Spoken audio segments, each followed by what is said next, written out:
మరి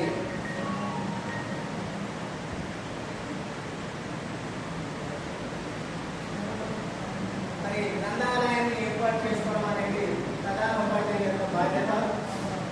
మరి గ్రంథాలయాన్ని ఏర్పాటు చేసుకోవడంతో పాటు దాన్ని సరైన పద్ధతిలో సరైన రీతిలో కూడా గ్రంథాలయ నిర్వహణ చేయడం కూడా ఒక ముఖ్యమైనటువంటి అంశం. కాబట్టి మరి గ్రంథాలయాన్ని ఎట్లా ఏర్పాటు చేసుకోవాలి, మరి ఎటువంటి ప్లేస్లో ఏర్పాటు చేసుకోవాలనేది మనకు ఫస్ట్ గ్రంథాలయాన్ని ఒక తరగతి గదిని తీసుకొని ఆ తరగతి గదిని ఒక అలంకారప్రాయమైనటువంటి రంగులతో తీర్చిదిద్దాలి. మరి ఆ గ్రంథాలయము చూడడానికి చాలా విద్యార్థులకు ఉత్సాహపూరితంగా, ఆహ్లాదకరంగా, ఆనందదాయకంగా, చాలా కలర్ఫుల్గా ఉండాలి. మరి ఆ గ్రంథాలయంలో మన విద్యార్థులకు కూర్చోవడానికి అనుకూలమైనటువంటి ఫర్నిచర్ ఉండాలి. మరి ఆ గ్రంథాలయ పుస్తకాలను అమర్చేటప్పుడు సరైన ర్యాకులతో మరి సరైన కలర్లు తీసుకొని వారి యొక్క స్థాయిలకు అనుకూలంగా మరి ఆ గ్రంథాలయ పుస్తకాలను అమర్చవలసినటువంటి ఆవశ్యకత ఉంటుంది. మరి మన గ్రంథాలయాన్ని ఏర్పాటు చేసుకోవడంలో మన ఉపాధ్యాయులకు కూడా అవసరమైనటువంటి అవగాహన కల్పించాల్సిన ఆవశ్యకత కూడా ఉంటుంది. మరి ఆ గ్రంథాలయ నిర్వహణలో మరి విద్యార్థుల యొక్క స్థాయికి అనుగుణంగా పుస్తకాల అమరిక కూడా ఉంచుకోవాల్సినటువంటి ఆవశ్యకత ఉంటుంది. మరి గ్రంథాలయాన్ని ఏర్పాటు చేయడంతో పాటు ఒక 3 రిజిస్టర్లను మనము తయారు చేసుకోవాల్సినటువంటి ఆవశ్యకత ఉంటుంది. ఒకటి స్టాక్ రిజిస్టర్.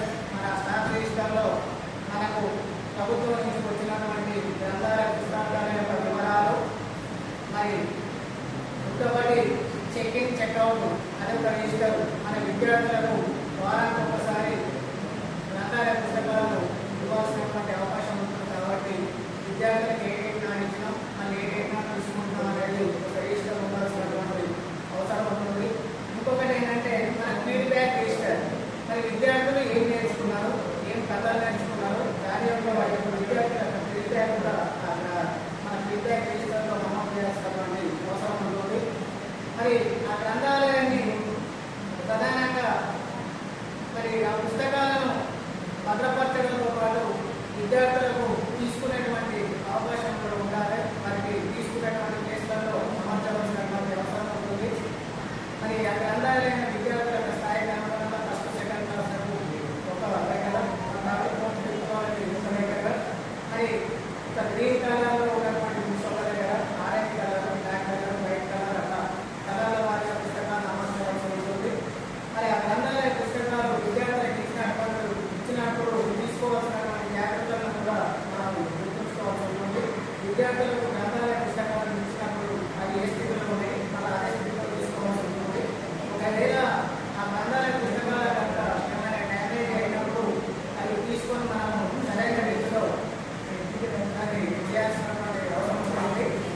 మరి ఆ గ్రంథాలయ పుస్తకాలను మరి మనకు సమయం ఉంటే మనమే చేయవచ్చు. కాబట్టి మనకు సమయం తక్కువగా ఉంటుంది. కాబట్టి ఆ గ్రంథాలయ పుస్తకాల నిర్వహణ కోసం, గ్రంథాలయ నిర్వహణ కోసం ఒక కమిటీ, గ్రంథాలయ కమిటీని ఏర్పాటు చేయాల్సిన అవసరం ఉంటుంది. ఆ కమిటీ క్రమంగా మరి ప్రధాన ఉపాధ్యాయులు కానీ లేకపోతే ఒక సీనియర్ ఉపాధ్యాయులు కానీ నియమించుకునే అవకాశం ఉంటుంది.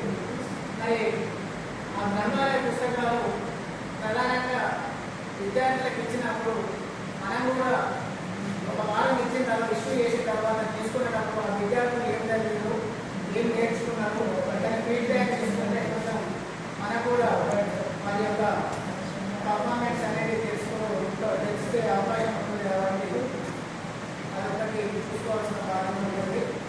మరి గ్రంథాలయ పుస్తకాలు ఎందుకంటే పిల్లలకు ఆసక్తిని, వాళ్ళ యొక్క విద్య పట్ల వాళ్ళకు ఆసక్తి కనపరచడానికి ఆ పుస్తకాలు మనకు ఉపయోగపడే అవకాశం ఉంటుంది. కాబట్టి